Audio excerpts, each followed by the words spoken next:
لله الحمد لله رب العالمين والصلاة والسلام على سيد المرسلين محمد وعلى آله وأصحابه أجمعين أما بعد فأعوذ بالله من الشيطان الرجيم بسم الله الرحمن الرحيم لن ينال الله لحومها ولا دماؤها ولكن يناله التقوى منكم صدق الله العظيم.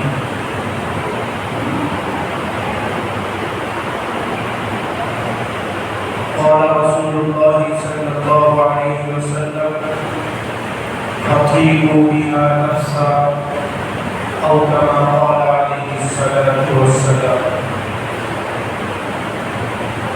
بزرگان محترم اور عزیز دوستو، چند سے قربانی کے مقدس دن شروع ہونے والے ہیں۔ قربانی کے 3 دنوں میں اللہ کو سب سے زیادہ پسندیدہ عمل یہ ہے کہ قربانی کے جانور کے خون کو خوب بہایا جائے۔ اللہ کے پیارے نبی صلی اللہ علیہ وسلم نے ایک موقع پر فرمایا فَأَطِيبُوا بِهَا نَفْسًا، لوگوں قربانی کے عمل کو خوش دلی سے کیا کرو۔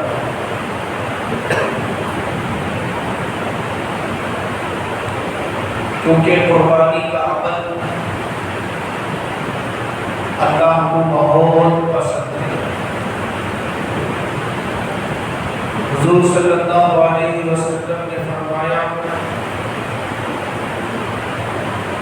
تم اخلاص کے ساتھ، خوش دلی کے ساتھ، نیک جذبوں کے ساتھ اگر قربانی کرو گے تو تمہارا وہ جانور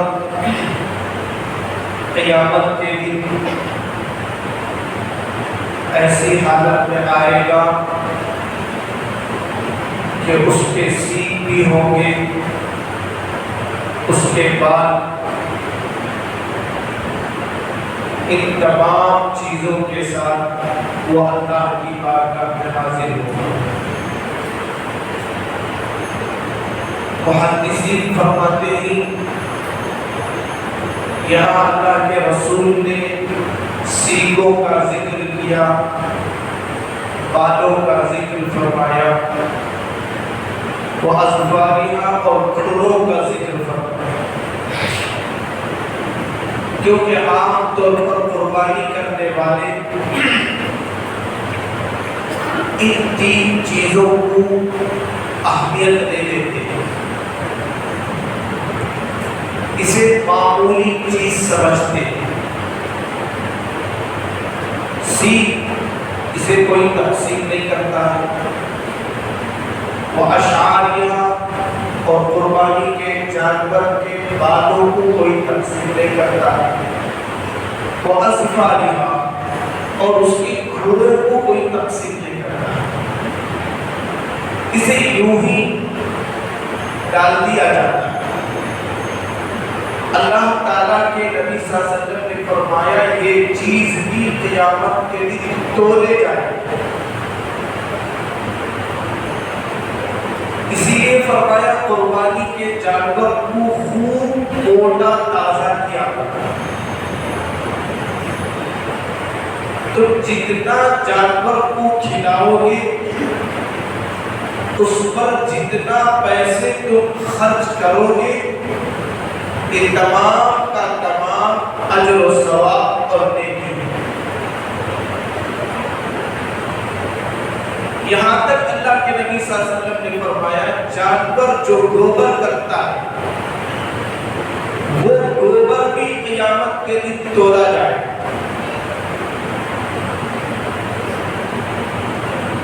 مطلب یہ کہ جانور گوبر کب کرے گا؟ جب اسے خوب کھلایا جائے گا، پلایا جائے گا، جب جا کے وہ گوبر کرے گا۔ فرمایا ان تمام چیزوں کو اللہ قیامت کے دن تولیں گے اور اس کا اجر و ثواب عطا فرمائیں گے۔ حضرت تھانوی رحمۃ اللہ علیہ فرماتے ہیں قربانی کرنے کے اتنے ثواب اور اجر حدیث میں بیان کیے گئے ہیں، اگر ان اجر و ثواب کو پڑھا جائے گا تو جس پر قربانی واجب نہیں ہے وہ بھی کرنے پر آمادہ ہو جائے گا۔ اور دنیا میں ایسے بندے اور بندیاں بھی ہیں جو قربانی کے لیے سال بھر پیسے اکٹھے کرتے ہیں، حالانکہ ان پر شرعی اعتبار سے قربانی واجب نہیں رہتا، لیکن ان کی خواہش یہ رہتی ہے میں بھی عید قربان کے موقع پر جانور قربان کرتا ہوں۔ ایک باندی کا واقعہ بیان فرمایا، وہ روزانہ قربانی کے جذبے سے پیسے جمع کرتی تھی، اور جب عید قربان کے دن آتے تو اتنی رقم جمع ہو جاتی تھی کہ ایک موٹا تازہ جانور اس کے حصے میں آتا تھا، وہ قربانی کرتا تھا۔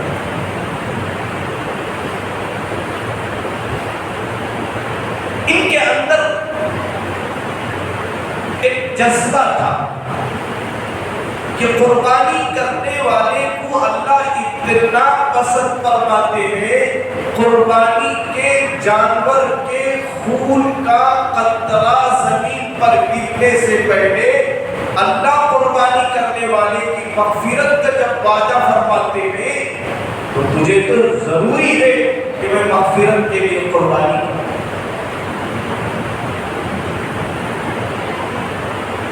یہی اللہ نے قرآن میں فرمایا، اللہ نہ تمہاری رقموں کو دیکھتے ہیں کہ تم نے کتنے کا جانور خریدا ہے، لاکھ کا خریدا ہے، 2 لاکھ کا خریدا ہے، 50,000 کا خریدا ہے۔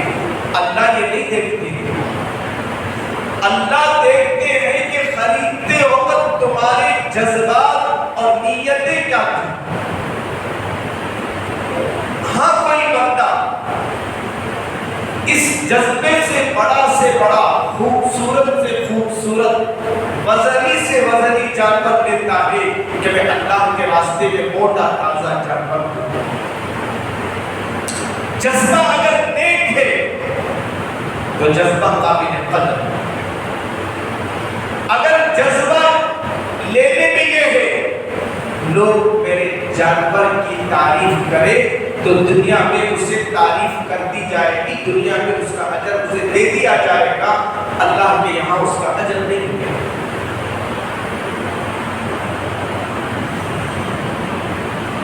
قربانی امت کے ایک بڑے حصے پر واجب ہے، ان میں مرد بھی شامل ہے، عورتیں بھی شامل ہیں۔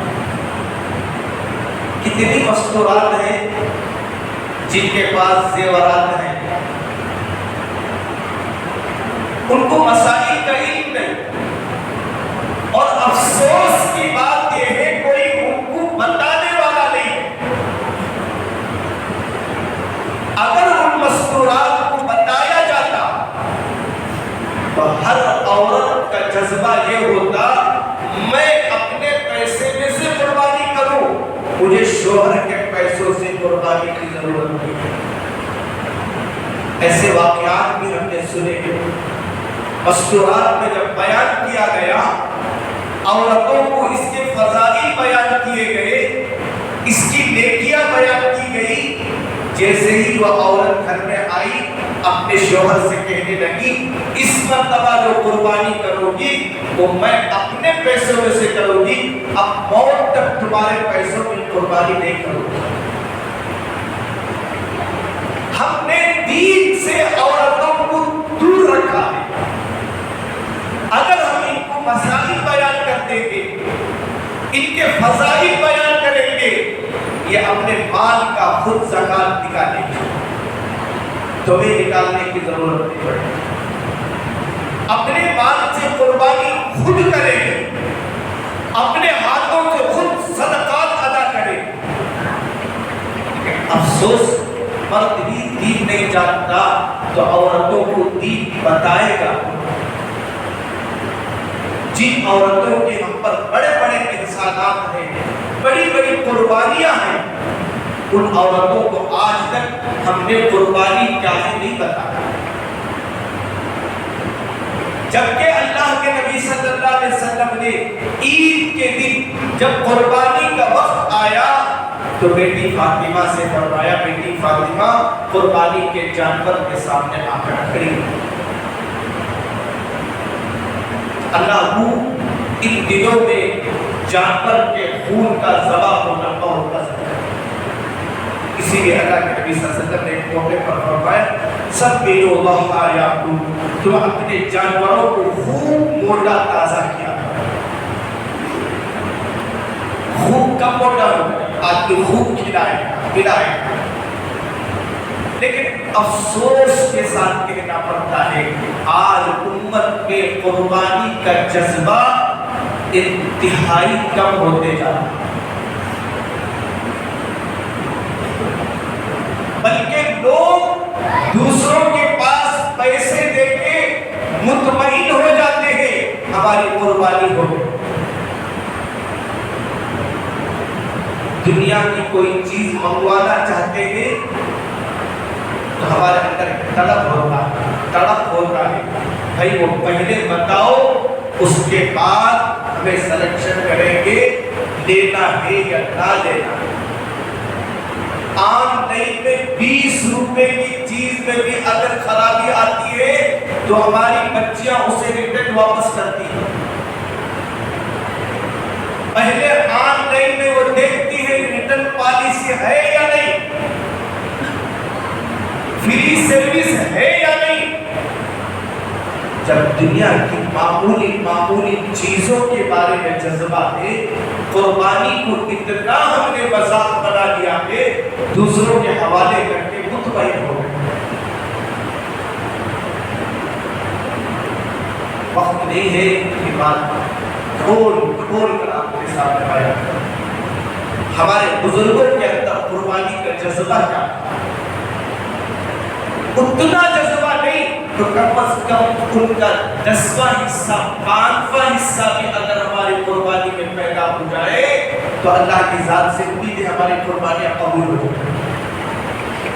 شیخ الہند حضرت مولانا محمود حسن رحمۃ اللہ علیہ کے بارے میں علماء نے لکھا، حضرت عید کے دن جب جانور قربانی کرتے تھے اسی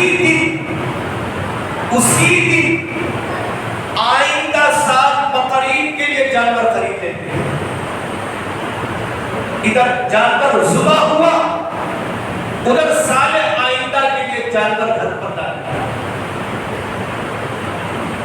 1 سال تک حضرت اس جانور کی پرورش کرتے تھے، پالتے تھے، اپنے ہاتھوں سے اسے کھلاتے تھے۔ جب قربانی کے دن قریب آتے، مہینہ ہوتا، 15 دن ہوتا، تو حضرت اسے دودھ پلاتے تھے، جلیبیاں کھلاتے تھے، مٹھائیاں کھلاتے تھے۔ یہاں تک علماء نے کتابوں میں لکھا ہے، حضرت شیخ الہند رحمۃ اللہ علیہ جب دارالعلوم میں حدیث پڑھانے کے لیے آتے تو قربانی کے جانور حضرت کے پیچھے آیا کرتا، اتنا لگاؤ، اتنی انسیت اس قربانی کے جانور سے ہو جاتی تھی۔ حضرت جب حدیث پڑھانے کے لیے درسگاہ کے اندر داخل ہوتے تو یہ جانور درسگاہ کے باہر بیٹھ کر چگالی کرتے رہتا تھا. جیسے ہی حضرت باہر آتے اور جانور حضرت کا پیچھا ہو جاتا تھا. اور جب قربانی کے دن آتے تو شیخ الہند رحمۃ اللہ علیہ عید کے دن اپنے ہاتھوں سے اس جانور کو ذبح کرتے تھے. اور ذبح کرنے کے وقت کیفیت کیا ہوتی تھی؟ اللہ اکبر. علماء فرماتے ہیں حضرت اس جانور کو جب قربانی کرتے تھے تو جانور کے گلے سے جہاں خون نکلتا تھا حضرت کے آنکھوں سے وہاں آنسو نکلتے تھے. اس درد کے ساتھ اس جذبے کے ساتھ حضرت قربانی والا عمل کیا کرتے ہیں. آج ہم جانور کیسے خریدتے ہیں؟ دنیا کی چیزیں لینے کے لیے ہم پیسوں کی پرواہ نہیں کرتے. بھائی برانڈ چیز دو چاہے کچھ بھی ہو جائے. قربانی کا معاملہ ہے سستا کعبہ ہے مانگے تک. یاد رکھو اللہ کو ہماری قربانیوں کی ضرورت ہے. جانور اللہ کا دیا ہوا. قربانی کی توفیق بھی اللہ کی طرف سے ملتی ہے. شاپنگ کے لیے بہت پیسے ضائع کرتے ہیں. قربانی کے جانور خریدتے اتنے پیسے میں اس جانور کو دیکھا جائے تو گوشت نکلنا تو مشکل ہے. خون کیا نکلنا؟ خون نکلنا مشکل، گوشت کیا نکلے گا؟ آنکھوں سے آنسو نکل جاتے ہیں. اللہ کے راستے میں دیا جانے والا جانور اتنا مریض، اتنا بیمار، اتنا بھٹکا ہو جاتا ہے. اللہ قرآن میں یہی فرماتے ہیں لحومھا ولا دماؤھا. وہ گوشت اللہ نے تمہارے لیے حلال کر دیا، تم اسے استعمال کر لو، لیکن اللہ ینالہ التقوی منکم. تمہارے دل کے اندر کے جذبے کو دیکھتے ہیں، نہ تمہارے چہرے کو دیکھتے ہیں، نہ تمہارے کپڑوں کو دیکھتے ہیں. یہ سب اللہ کے دیے ہوئے. ان اللہ لا ينظر الى صورکم واموالکم. اللہ تمہارے مال کو نہیں دیکھتے، تمہاری صورتوں کو نہیں دیکھتے. ولکن ينظر الى قلوبکم ونیاتکم. اللہ تمہارے قلوب کو اور تمہاری نیتوں کو دیکھتے. تو بہرحال جو قربانی کے دن آ رہے ہیں اس میں مسائل علماء سے پوچھو. پوچھ کر اچھے سے اچھا جانور، معیاری جانور اللہ کے راستے میں ذبح کرو. پتہ نہیں کن کن کے لیے یہ عید قربان آخری عید ہوگی. بعد میں یہ فضیلت اگر حاصل کرنا چاہو گے تو حاصل نہیں کر پاؤ گے. خدا اپنی زندگی کو جانو، مال کی بے حیثیت ہونے کو جانو، کچھ نیکیاں اپنے دامن میں لے کر چلے جاؤ. اللہ نے توفیق دی ہے اپنے مرحومین کے نام سے بھی قربانی کیا. جن ماں باپ نے ہمیں پالا ہے، پرورش کیا ہے، ان مرحومین کے نام سے بھی قربانی کیا. اللہ کے نبی صلی اللہ علیہ وسلم کے زمانے میں حضرت علی رضی اللہ عنہ نے 2 جانور ذبح فرمائے. حضرت حنش نے پوچھا ہے علی رضی اللہ عنہ آج 2 جانور تم ذبح کر رہے ہو، 2 تم ذبح کر رہے ہو، کیوں؟ فرمایا ایک میری طرف سے قربانی کرتا ہوں، ایک اللہ کے نبی صلی اللہ علیہ وسلم نے مجھے وصیت فرمائی اے علی میرے جانے کے بعد تم میری طرف سے قربانی کرنا. چنانچہ علماء نے لکھا ہے آپ صلی اللہ علیہ وسلم کے لیے حضرت علی رضی اللہ عنہ آخری عمر تک قربانی کیا کرتے تھے. اللہ کے نبی کے نام سے دو، اپنے مرحومین کے نام سے دو، صحابہ کے نام سے دو. قربانی کے دن قربانی کے جانور کا خون بہانا اللہ کو زیادہ پسند ہے. اللہ سننے کہنے سے زیادہ ہمیں عمل کی توفیق عطا فرمائے. اللہ ہماری قربانیوں میں وہ جذبات اور کیفیات کو پیدا فرمائے. وآخر دعوانا الحمد للہ رب العالمین.